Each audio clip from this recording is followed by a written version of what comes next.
Hello, everyone, and thank you for joining today. My name is John Siebelink, and I will be presenting today my project, The Co-Reality of AM, Discerning Reality and Simulations, and Harlan Ellison's I Have No Mouth and I Must Scream. Before I begin, I want to take a moment to thank my faculty mentor, Professor Jacob Strona, with my English 202 class, as well as Professor Sleeper and the rest of the Miracosta College Honors Program for all of the support and advice I've been given as I completed this project throughout the semester. I Have No Mouth and I Must Scream is a science fiction story that was written by Harlan Ellison in 1966 and published a year later in 1967. It concerns the few remaining survivors of the human race who survived a nuclear apocalypse brought about by a supercomputer known as AM, which gained sentience and began blaming humanity for its own creation and hating its own existence. And he brought the remaining human beings underground inside his computer mainframe in order to torture them for all eternity. And the story is told through the eyes of one of these survivors, Ted. As a way of mentally manipulating and torturing his victims, Am has set himself up in this new altered reality as a sort of god. He has the ability to physically and mentally alter and manipulate the perceptions of his captives. He hates his own existence and humanity for creating him, which is kind of a perverse turn on its head of the traditional Christian view of God creating humanity. Lacks the ability to create. He can create simulations, which in some aspects are real, but he cannot create life and he cannot prevent death. He has the ability somehow to elongate life, and that's never extrapolated on throughout the story, but he's able to prolong his human captives' lives well beyond the average human lifespan. So he does have some control over human biology, but it's a very limited extent. And his primary delight is in constantly twisting the realities into his own pleasure, which again is a perversion of God creating the earth in his own image and humanity in his own image. Ellison's story presents a unique depiction of existence in which reality and simulation appear to coexist, and the story's narrator, Ted, is able to discern his reality from Am's many simulations. This phenomenon of reality and simulation existing side by side does not fit into any current definition of reality or simulation. So what this presentation hopes to do is introduce the concept of co-reality, the coexistence of reality and simulation that will expand on current scholarship and also demonstrate the independence of reality from simulated events.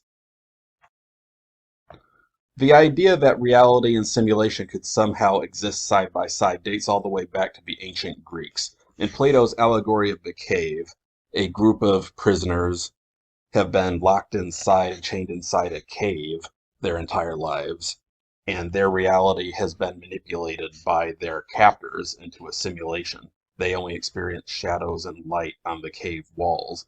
And towards the end of the little story, one of the captives is brought to the mouth of the cave and allowed to experience the outside world for the first time.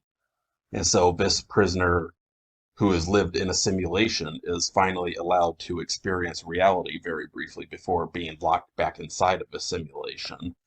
And so not only do we have an instance of reality on one side and simulation on the other, but we also have a prisoner who's able to experience them both, whereas the others have remained locked inside the cave.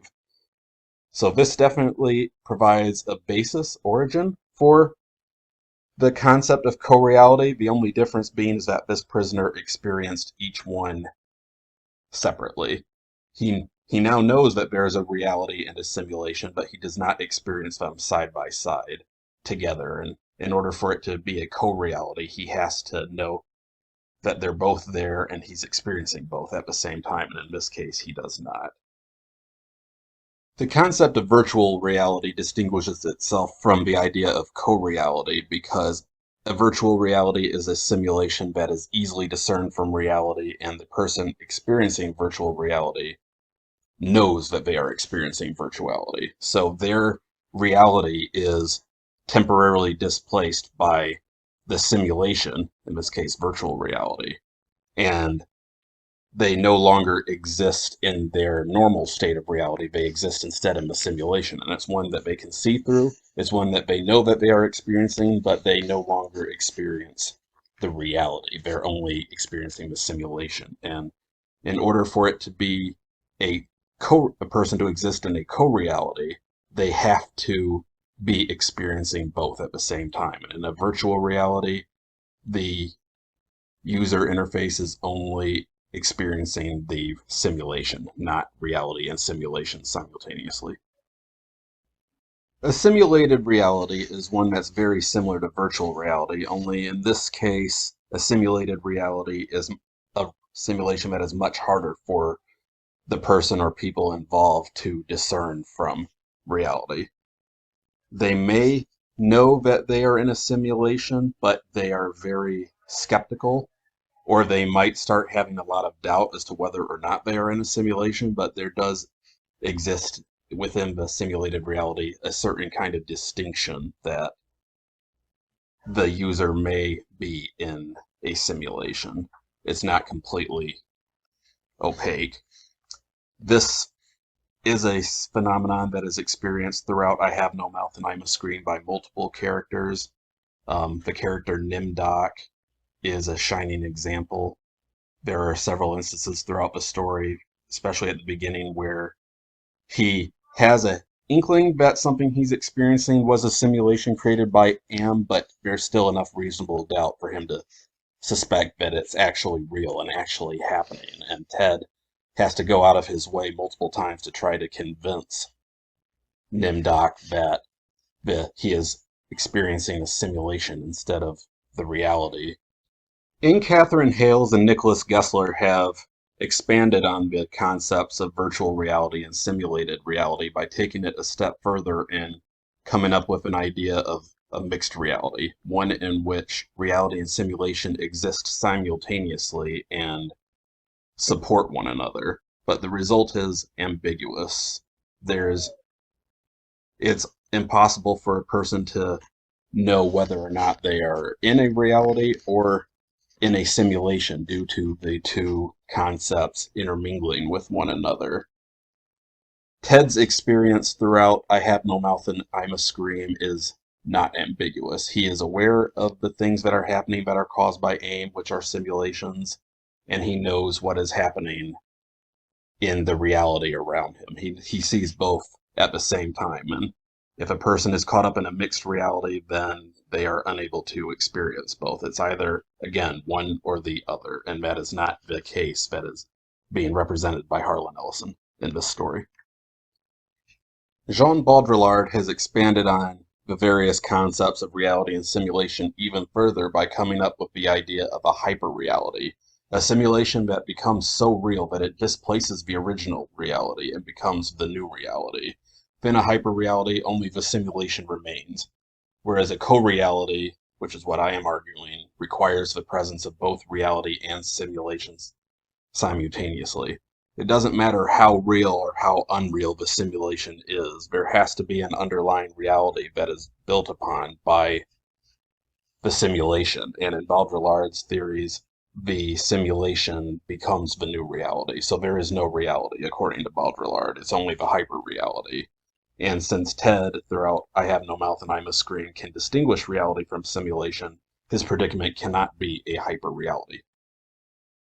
As I previously stated, in order for there to be a co-reality, reality and simulation have to exist side by side. So in order to make the case that Ted, throughout I Have No Mouth and I'm a Scream, is experiencing a co-reality as opposed to any of the previous forms of simulation I've talked about in this presentation, I have to distinguish the reality within the story from the simulation. And the reality is that before destroying the human race, Am brought Ted and his fellow prisoners underground into his mainframe. And throughout the story, Ted describes this as a cold, metallic environment void of all life, computer panels, wires, circuits, and whatnot. And that is their reality. That never changes, no matter what simulation Am throws at them throughout the story. This cold, lifeless computer world is their reality. And on top of this, Am creates simulated corpses, monsters, various psychedelic and physical effects, nightmares, many different kinds of torment that Ted and his fellow captives have to endure. And even at the end, when Ted is the last man standing and Am is maliciously torturing him and altering even his perception of time, Ted is still able to recognize that his perception of time is being manipulated. He's still able to see that Am is creating simulations and turning him into a simulation in which he walks around as a mindless blob of jelly throughout the cold simulated computer world. So there is a reality that never changes, and there's an ever-changing slew of simulations, and Ted is able to see them both. And because of this, he exists in a co-reality.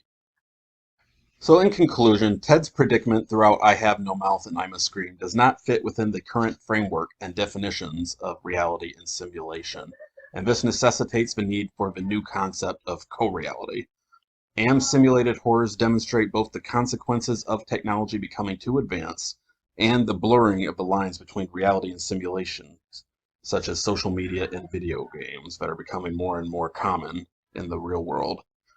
The idea of a co-reality can enable people to stop and take a better look at their place in the world and better associate truth from falsehoods. Thank you very much for joining me with this presentation. Here is a work cited with various sources if you're interested in further reading. And other than that, thank you for bearing with me and have a wonderful rest of your day.